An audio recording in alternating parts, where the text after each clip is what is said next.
طبعا مصر بلد الأصالة، بلد الحضارة، بلد التاريخ المجيد. أسبغ الله عليها من نعم فضله، نعما طبيعية ومباهج بيئية وكنوزا أثرية.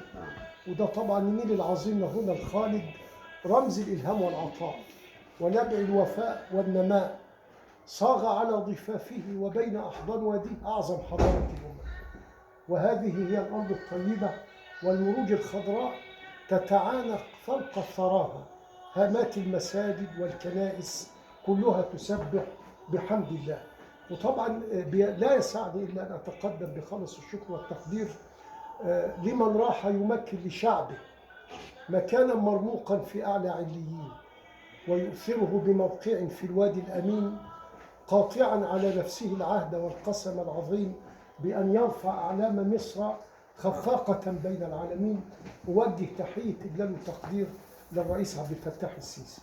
أتمنى لكم التوفيق، وشاكرين طبعا لوجودنا مع عميد العمداء وشيخ العمداء الأستاذ الدكتور السيد السيسي. أشكركم وأتمنى لكم التوفيق، وبستأذن حضرتك إن احنا ناخد صورة تذكارية مع بعض.